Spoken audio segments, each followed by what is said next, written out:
안녕하세요. 샤론 정신건강연구소 김지아 실장입니다. 오늘 함께 나눌 주제는 중독입니다. 중독의 정의와 종류, 어떻게 구분이 되고 어떤 특징을 보이는지, 아동과 청소년의 중독 문제, 치료적 개입과 중독 상담에 대해서 전반적으로 다뤄보도록 하겠습니다. 여러분은 무엇인가에 중독되어 본 경험이 있으신가요? 알코올 중독, 니코틴 중독, 도박 중독 같은 명칭이 아니더라도 요즘 일상생활 속에서 중독이란 표현이 흔하게 사용됩니다.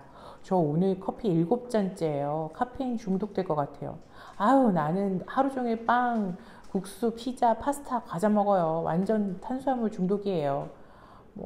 저는 쇼핑 중독자라서요. 지름신 강림하면 무조건 질러요. 이런 말들 한 번쯤은 들어보셨죠? 이건 모두 자주 반복한다, 조절하기 어렵다, 무엇에 사로잡혔다, 멈출 수가 없다 라는 의미를 포함하고 있습니다. 국어사전에서는 중독을 생체가 약물, 동물, 독소의 독성에 치여서 기능장애를 일으키는 일이라고 정의하고 있습니다. 정신장애 진단 및 통계 편람인 DSM-5에서는 중독을 물질 관련 및 중독장애라고 부릅니다. 세부적으로는 물질 관련 장애, 물질 사용 장애, 물질 중독, 물질 금단, 비물질 관련 장애 이렇게 나누어집니다. 즉, 물질이 중추신경계에 영향을 미쳐서 부적응적 기능이나 부적응적 결과를 초래한다는 의미입니다. 중독 관련 용어들을 정리해 보죠. 첫 번째는 사용이 있습니다. 물질을 특정한 목적을 위해서 사용하는, 우리가 사용하다 하는 그 사용의 의미입니다. 두 번째는 오용이 있습니다. 물질을 규정된 목적을 위해서 사용하지만 규정에 따르지 않고 임의대로 사용하거나 지시대로 사용하지 않는 걸 말합니다. 예를 들어서 우리가 약을 처방받았을 때 처방전대로 먹지 않는 게 바로 그것입니다. 셋째로는 남용입니다. 감정, 사고, 행동에 인위적인 변화를 일으키고자 중추신경계에 작용하는 향정신성 약물을 비의학적으로 사용해서 개인의 신체, 사회적, 직업적 역할을 못하게 하는 심각한 손상을 초래하는 경우입니다. 넷째로는 의존입니다. 남용에 더해서 의존성을 발달시킨 경우로 내성과 금단 증상이 있는가가 의존의 핵심 기준이 되고요. 신체적 의존과 심리적 의존으로 나뉩니다. 다섯 번째는 내성입니다. 반복해서 사용하다 보니 동일한 효과를 얻기 위해서는 사용량을 증가시키고 활동의 강도나 빈도를 증가시켜야 하고 또 동일한 양으로는 예전에 했던 그런 같은 효과를 얻지 못하는 그런 현상을 말합니다. 여섯 번째, 금단 현상입니다. 나 이제 그만해야 될 것 같아. 좀 줄여볼까 싶어서 약물 사용이나 활동을 중단하는 경우에 나타나는 견디기 어려운 고통스러운 증상을 말합니다. 마지막으로 중독입니다. 앞에서 설명한 여러 개념 전체를 포괄하는 용어죠. 조절하려고 하지만 통제력을 잃고 반복해버리는 그런 행동을 뜻하고요. 만성 중독, 넓은 의미의 중독이라고도 할 수 있겠습니다. 자, 이제 중독의 과정을 살펴볼까요? 맨 처음 어떤 물질이나 행동을 하게 되면 재밌어지고 기분이 좋아지는 긍정적 보상이 주어집니다. 더 하고 싶고 더 많이 더 자주 하고 싶은 강한 애착도 생기죠. 그러다 보면 처음의 양으로는 만족할 수 없는 내성이 생기고 좀 줄여볼까 해서 양을 줄이거나 안 하게 되면 일어나는 증상들, 금단 증상이 생기게 됩니다. 결국 참다 못해 다시 하게 되고 더 찾게 되고 야, 너무 좋다, 역시 없으면 안 된다, 반응적 행동이 나타납니다. 그러다 보니 처음에는 좋기만 했지만 이젠 생활이 무너지고 하지 않으면 힘들고 괴롭고 건강을 해치는 역기능을 경험하죠. 결국 어쩔 수 없이 끊지 못하고 계속하게 되는 만성적 중독으로 가게 되는 중독의 과정을 거칩니다. 그렇다면 중독과 재미의 차이가 뭘까요? 지금부터 말씀드리는 중독의 특징을 포함하느냐 아니냐에 따라서 중독이냐 재미냐 구분할 수가 있겠습니다. 가장 큰 중독의 특징 3가지를 말씀드릴게요. 첫 번째는 강박적으로 사용을 합니다. 두 번째는 조절 능력을 상실했습니다. 세 번째는 나쁜 결과에도 불구하고 계속 사용을 합니다. 또한 중독적 사고, 잘못된 지각, 착각을 합니다. 작은 변화에도 유별나게 과장되게 크게 반응하고 자존감이 저하되고 우울하고 수치심과 죄책감을 느끼게 됩니다. 강박성 조절 실패, 자기감정 조절 실패 같은 감정의 혼란을 느끼게 되는 것이 중독의 특징입니다. 중독은 크게 물질 중독과 행동 중독으로 나뉩니다. 물질 중독에는 약물 중독, 알코올 중독, 니코틴 중독이 속하고요. 행동 중독에는 도박 중독, 인터넷 중독, 성 중독, 쇼핑 중독, 운동 중독, 일 중독 등도 있습니다. 물질 중독과 행동 중독은 유사점이 많습니다. 먼저 공통된 뇌회로가 관여하고요. 유사한 단계를 거칩니다. 내성과 금단 증상 둘 다 있고요. 강박성이 행동 유지의 핵심인 점이 또 유사합니다. 그렇기 때문에 현상적인 분류만을 하지 말고 원인론적인 분류를 하는 것이 더 유용하다고 봅니다. 우리가 가장 많이 접하게 되는 중독들을 좀 더 알아보겠습니다. 물질 중독 중에서 알코올 중독을 알아보죠. 술은 이 세상에서 가장 오래되고 가장 널리 쓰이는 약물이죠. 최초의 알코올 음료 언제 만들어졌을까요? 기원전 8000년이라고 합니다. 양조장은 기원전 3700년에 건설했다니까 상당히 역사가 깊습니다. 술을 마시면 5%는 호흡에 의해 제거되고 95%의 알코올은 이산화탄소와 물로 변환된 뒤에 소변을 통해서 제거됩니다. 그렇지만 혈액 내의 알코올 중 95%가 뇌에 도달됩니다. 이것이 가장 큰 문제죠. 임산부가 술을 마시게 되면 혈액을 통해서 태반 장벽을 통과해서 태아에 영향을 미치게 됩니다. 알코올의 만성 효과는 내성과 금단, 뇌 손상으로 나타납니다. 알코올 금단 증후군은 음주 후 24시간, 26시간의 정점에 다다르는데요. 불면증, 숙취, 발한, 초조함, 메스꺼움 등을 느낍니다. 진선선망이라고 극도의 진압력 장애와 혼란, 괴로운 악몽, 환각, 발한 등이 있습니다. 또 알코올성 치매, 베르니케 코르사프 증후군 같은 만성적 정신장애, 정신병, 협응장애를 일으키는 뇌손상이 일어나게 됩니다. 2016년 WHO 발표에 따르면 우리나라는 술 소비량이 세계 2위입니다. 2000년 조사에서는 한국 남성의 89%, 여성의 72%가 음주를 하고 있고요. 한국 성인의 5에서 11%가 알코올 의존 상태에 있다고 보고되고 있습니다. 알코올 중독이 한국인의 정신장애 발생 원인 1위임에도 불구하고 치료율은 10%도 미치지 못합니다. 유전적인 요인, 가족적인 요인도 있겠지만 사회문화적 요인도 매우 큽니다. 알코올은 원만한 사회관계를 유지하기 위해서 현실 속의 자신으로부터 도피하기 위해서 또 축제, 파티, 관혼상제, 종교의식에서 아주 자연스럽고도 중요하게 사용되어 왔죠.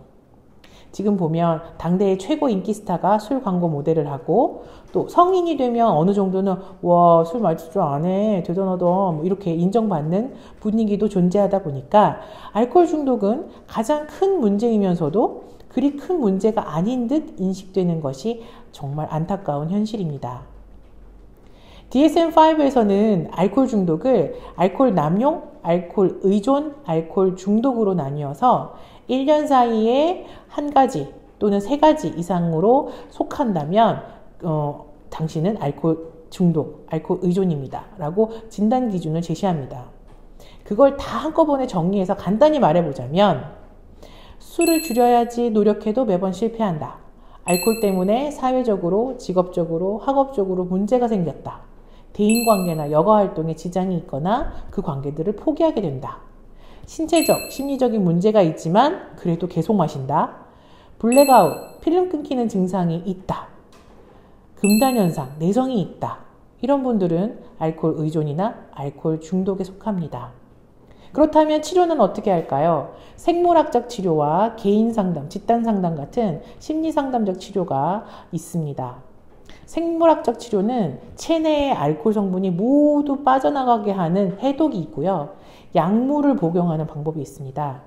해독은 근육 주사를 시간과 상황별로 투여하는 거고요.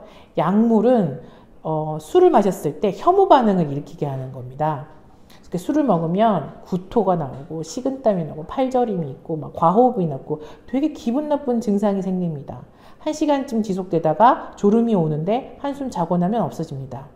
이런 단주제, 술을 끊게 하는 약들은 일주일 이상 복용하면 한 4, 5일 효과가 있지만 매일 먹어야 됩니다. 그래서 생물학적인 치료만으로는 완전히 치료할 수는 없습니다. 알코올 중독자의 80% 이상이 이런 금단 증상을 경험하는데요. 5에서 15%는 경련, 혼란, 환각이 심하고 때로는 생명을 위협하는 증상이 나타난다고 합니다. 마약 중독의 금단 현상보다 알코올 중독자의 금단 현상이 더 심하고 힘들고 사망률도 높다고 합니다. 중요한 것 하나, 가족들도 함께 알코올 중독에 관련된 교육을 받고 상담을 받으면서 같이 치료에 힘써 주실 것을 당부드립니다. 중독자 가정의 구성원들은 중독자를 지긋지긋하고 몸도 마음도 어렵고 챙기고 돌봐야 되고 이런 책임감과 의무감과 함께 중독자를 의지하게 되는 마음도 있습니다. 가끔씩 선생님, 우리 남편은 끊는 거는 힘든데 좀 줄이면 안 될까요? 이 사람은 술만 아니면 정말 괜찮은 사람이에요. 그래도 뭐 가끔 술을 먹으면 웃기도 하고 말도 많아지고 그래서 분위기가 좋을 때도 있어요. 그래서 제가 미리 술을 사서 저장해 놨다가 필요하면 주기도 합니다. 또 금단 현상을 보고 있으니까 너무 마음이 아파서 다시 그냥 술을 줬으면 좋겠어요. 이렇게 말씀을 하시거든요. 그만큼 가족들도 힘든 치료 과정이니까 꼭 상담을 받으면서 또 알코올 중독에 대한 교육도 들으시면서 치료를 함께 진행하시는 것을 강력히 추천합니다. 두 번째는 니코틴 중독입니다. 담배 의존, 니코틴 의존도 끊기 힘든 중독증입니다. 안타까운 것은 성인 흡연율에서 남성 흡연율은 줄었지만 여성 흡연율이 늘어나고 감소하지 않는다는 것과 청소년 흡연율이 증가했다는 것입니다. 흡연으로 인한 문제는 니코틴 자체보다 심각한 인체에 영향을 주는 4,000가지 이상의 화학 성분들 때문입니다. 특히 타르는 강력한 발암물질로 조직 손상, 혈중 콜레스테롤 증가, 동맥경화, 심장질환, 뇌질환 등의 위험을 증가시킵니다. 만성 일산화탄소 중독과 유사한 상태가 됩니다. 그래서 전 세계 인구의 10에서 17%가 담배 때문에 사망하는 것으로 보고되고 있습니다. 흡연자들이 담배가 건강에 해롭다는 사실을 알면서도 끊지 못하는 주된 이유가 뭘까요?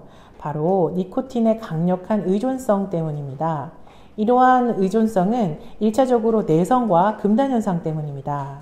금단 증상은 담배에 대한 강력한 갈망과 함께 불쾌감, 우울감, 불안, 자극 과민증, 집중력 감퇴, 안절부절 못함, 수면장애, 심박동수 감소, 식욕 증가 등으로 나타납니다. 흡연을 중단한 후에 2일에서 3일째가 되면 최고조에 달하고요. 3주 동안 지속되고요. 또 사라지더라도 우울감이나 불쾌감이 지속될 수 있고 흡연 중단자 25% 이상이 식욕이 증가하고 갈망감이 계속된다고 합니다. 여성분들 중에서는 금연을 하게 되면 2kg에서 3kg 정도 체중이 증가하거든요. 그것에 대한 공포가 금연 치료의 방해 요인으로 작용될 수도 있습니다. 니코틴의 측정 방법, 혈중 농도를 측정하거나 침, 혈액, 소변에서 측정할 수가 있습니다. 간접 측정법도 있는데요. 폐포 내에서 일산화탄소를 측정하는 겁니다. 1회 호흡을 하는 걸로 통해서 12시간 내에 이 사람이 담배를 피웠는지 안 피웠는지를 알 수 있는데 비용도 저렴해서 치료 현장이나 학교 보건실 등에서 피드백을 주는데 유용하게 사용되기도 합니다. 자, 이제 치료로 가볼까요? 니코틴 중독 치료는 약물 치료와 비약물 치료로 나뉘는데요.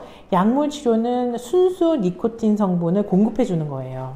그래서 비강 분무제 뿌리는 것, 그리고 피부에 부착하는 패치, 흡입제가 있고요. 니코틴 이외의 약제지만 또 의존과 갈망감을 감소시키는 약을 사용하기도 합니다. 비약물 치료는 행동의학적 관점의 치료인데요. 첫 번째는 니코틴 감량법이 있습니다. 니코틴 감량을 점점 줄여가는 거죠. 그래서 계피수를 줄이고 또 담배 종류를 니코틴 함량이 낮은 것으로 바꾸기를 하다가 하루에 10계피 이하에 도달하게 되면 흡연 중단일을 결정하도록 합니다. 그리고 두 번째로는 혐오 기법이 있습니다. 우리 담배 가게 보면 되게 혐오스러운 담배를 많이 피면 이렇게 됩니다 라는 그런 사진들이 있죠. 그런 것처럼 흡연과 관련된 불쾌한 상황에 반복적으로 노출을 시키는 거예요. 그래서 담배를 끊도록 하는 거죠. 반대로 흡연량을 갑자기 확 늘려서 막 구토하고 현기증 일어나고 기침을 유도하는 급속 흡연이라는 것도 한 가지 방법이고요. 담배 연기를 입안에 물고 있게 하거나 혐오 이미지 사진을 보여주거나 외국에서는 전기 자극도 한다고 합니다.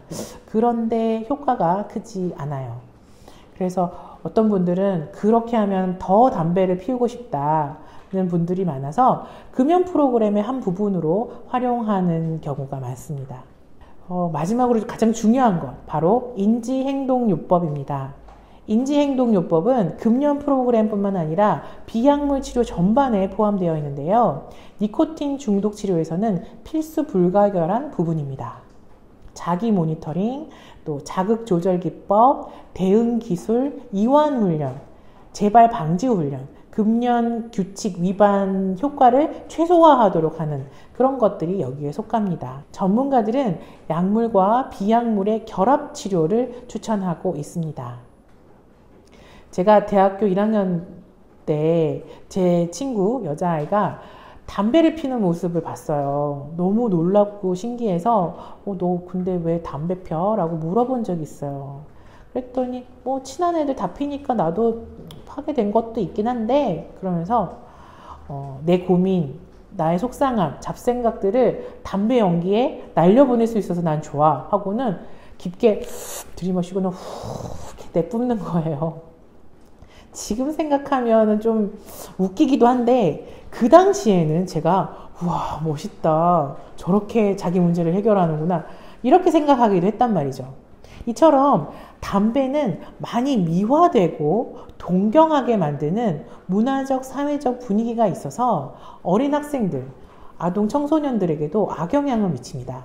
청소년 건강 행태 조사에 따르면 청소년들은 호기심으로, 친구의 권유로, 선배의 권유로 스트레스를 풀기 위해서, 친구들과 어울리기 위해서 흡연을 시작했다고 합니다. 어른스러워 보이기 위해서, 멋있어 보여서, 여학생의 경우에는 가끔 성차별에 대한 불만 등으로 또 부모의 흡연 영향으로 담배를 피우게 되는 거죠. 알코올이 국가의 세금을 거둘 수 있는 창구가 될 때가 있잖아요. 그래서 철저하게 국민 건강을 위한 정책이 진행되지 못한 것처럼 우리나라도 과거에 국가가 담배 인상공사를 운영하면서 담배를 만들어서 팔지 않았습니까? 금연치료에서는 약물요법과 행동요법을 함께 시행하는 다원적 프로그램과 교육, 홍보제도가 매우 필요합니다. 다른 중독들보다 자원의 지원, 재원의 지원, 이 체계가 미흡합니다. 담배값만 올릴 것이 아니라 국가적, 사회적 의식 개선과 지원, 그리고 흡연이 개인의 문제가 아니라 하나의 의학적 질병이라는 인식의 변화가 매우 중요하다고 생각됩니다. 물질 중독의 세 번째로 약물 중독, 마약 중독이 있습니다. 오늘은 상세히 다루지 않고 다음번에 따로 영상을 준비하도록 하겠습니다. 하지만 한 가지 중요한 사실을 강조하자면 마약 성분 분류를 7개에서 8가지로 나누는데요. 이 중 향정신성 물질, 흡입제, 중추신경 흥분제, 중추신경 억제제도 마약 분류에 속합니다. 우리가 앞에서 다뤘던 니코틴, 담배는 중추신경 흥분제고요. 알코올, 수면제, 신경안정제 이런 것들은 중추신경 억제제입니다. 또 본드, 신나, 부탄가스, 스프레이, 매니큐어 지우개 이런 것들은 흡입제에 속합니다. 그러니까 우리가 접하는 쉽게 접할 수 있는 것들이고 대수롭지 않게 생각하지만 중독 위험이 있는 물질들이라는 거죠. 음주와 흡연이 함께 할 때 더 효과적으로 느껴지는 이유가 뭘까요? 니코틴은 알코올의 쾌감 유발 효과를 촉진시킵니다. 흥분제니까요. 또 알코올의 부작용이 있죠. 졸림. 그 유발을 니코틴이 차단시켜주죠. 그래서 더 기분 좋고 더 오래 마실 수 있게 해주는 겁니다. 최악의 상황이 될 수 있음을 잊지 말아야겠습니다. 저의 내담자 학생은 공부하면서 피곤하거나 졸리는 걸 해결하려고 카페인 성분이 많은 음료들을 마셨어요. 처음에는 커피를 마시다가 카페인이 들어간 에너지 음료들 있죠. 그거를 마셨고요. 그리고 난 다음에는 에너지 음료에다가 카페인 고함량 커피 우유를 섞어 마시는 경우도 있었어요. 그러다 스트레스를 받을 때는 붕붕 주스라는 걸 마시기 시작했어요. 그래서 그걸 어머니께서 아시고 상담실에 데려오게 된 거죠. 붕붕 주스가 뭐냐면요. 카페인 에너지 음료에다가 소주를 섞어 먹는 거예요. 청소년이 어떻게 술을 살 수 있냐라고 반문하시겠지만 7, 8년 전에 꽤 청소년들 사이에서 유행하던 카페인 플러스 알코올 중독의 형태였어요. 알코올은 진정제, 카페인은 흥분제 역할을 하니까 그것이 상충하면서 증상을 보였던 거죠. 이 영상을 보는 청소년들, 또 부모님들, 자신이 또는 자녀가 얼마나 또 주로 어떤 음료수를 마시고 있는지, 하루에 얼마나 먹고 있는지를 살펴보고 카페인의 양도 줄일 수 있도록 노력해 주시고 지도해 주시기를 바랍니다. 이번엔 행동 중독 중에 하나를 살펴보죠. 인터넷 중독, 스마트 중독입니다. 최근 중독에 대한 개념은 약물 중독, 물질 중독 개념을 넘어서 도박장애, 시기장애, 쇼핑 중독, 게임 중독 등 비물질성 중독 혹은 행위 중독 개념으로 확산되고 있습니다. 우리나라는 온라인 강국의 장점도 많이 있지만 인터넷 중독 또한 우리나라의 큰 문제 중에 하나죠. 과도한 인터넷 사용이 중독장애로 분류될 수 있는가에 대해서는 학자들 사이에 이견이 존재합니다. 하지만 우리가 앞서서 다뤄본 것처럼 인터넷을 사용할 때 중독의 핵심 증상이 갈망, 집착, 기분 변화, 내성, 금단 증상, 사회생활 문제 발생, 충동 조절 실패 이런 게 모두 다 나타나잖아요. 그리고 생리적인 변화를 발견할 수 있다는 점에서 넓은 의미의 중독으로 볼 수 있다고 봅니다. 인터넷 중독은 다양한 유형으로 나뉠 수가 있죠. 쇼핑, 경매, 주식, 도박, 게임, 인터넷 섹스 중독, 컴섹이나 음란 채팅 등으로 나눌 수가 있습니다. 내용은 여러분이 많이 아실 테니까 오늘 저는 치료와 상담 부분을 이야기하겠습니다. 중독 상담에서는 중독 안에 숨겨진 감정을 이해하고 스스로 현실을 자각하고 자신의 통제권을 찾아서 삶을 책임지고 생활해 나갈 수 있게 합니다. 또한 그럴 수 있다고 지지하고 낙관적인 입장으로 대합니다. 동기 강화 상담이 그 대표적인 것입니다. 여러분, 동기가 뭘까요? 하고자 하는 마음, 에너지, 생각, 그것만 있으면 될까요? 밀러라는 학자는 동기란 사람이 지니고 있는 것이 아니라 행동하는 것이다 라고 했어요. 단순한 마음, 생각이 아니라 동기는 자신의 문제를 알아내고 변화 방법을 찾고 변화를 시작하고 유지해 나가는 모든 것을 포함합니다. 변화를 인식하고 행동으로 실천하도록 돕는 것이 바로 동기 강화 상담입니다. 내담자를 인정하고 자유선택을 강조하고 자기 효능감을 지지하고 강화하면서 변화가 이루어질 수 있다고 믿고 가는 것이죠. 또한 인지행동치료를 하게 됩니다. 이미 약물 남용, 병적 도박에 대한 치료로 효과적으로 인지행동치료가 사용되어 왔죠.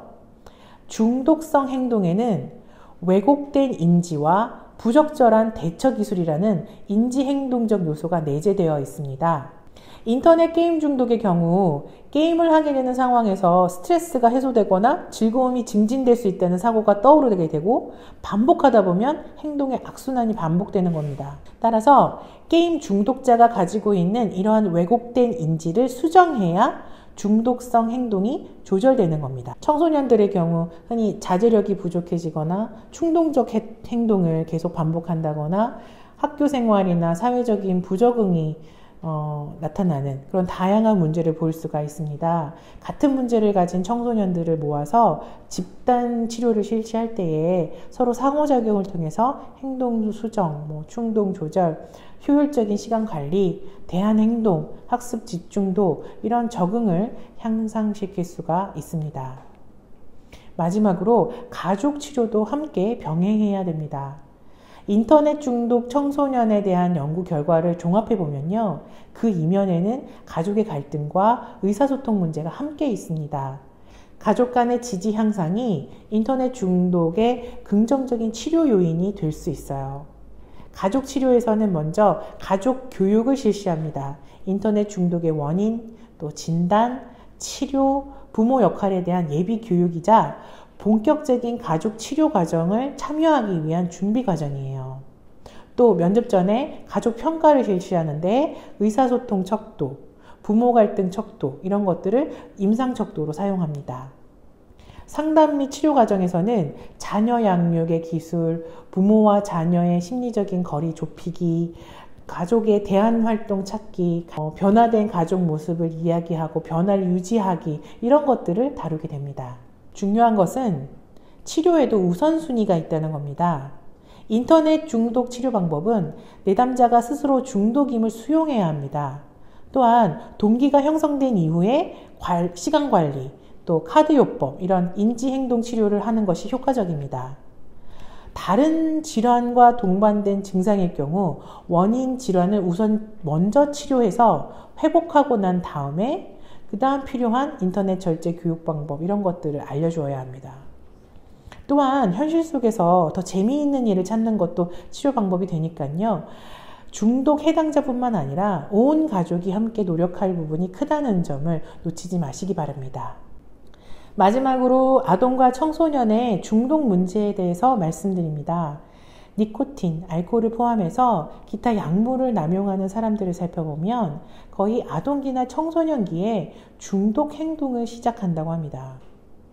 요즘 인터넷 스마트 미디어로 하는 게임은 거의 아동 청소년들이 가장 많이 하죠. 도박도, 스포츠 토토 같은 것들은 청소년기에 중고등학생들도 많이 합니다. 약물의 경우에는 어린 시절에 시작할수록 피해가 더 크죠. 아동, 청소년의 중독은 발달에도, 성장기의 발달에도 매우 부정적인 영향을 미칩니다. 인지적, 사회적 발달에 문제가 생기고 또 신체 기관과 뇌에 이상이 일어납니다. 또한 중독은 위험행동, 범죄와도 관계가 있습니다. 그러므로 아동, 청소년기 중독은 예방이 매우 중요합니다. 가정과 학교에서 예방교육이 함께 이루어져야 하고요. 또 부모, 친척, 친구 중에 중독자가 있거나 주변 환경이 유혹이 많을 경우에는 특별히 예방 조치를 해야 합니다.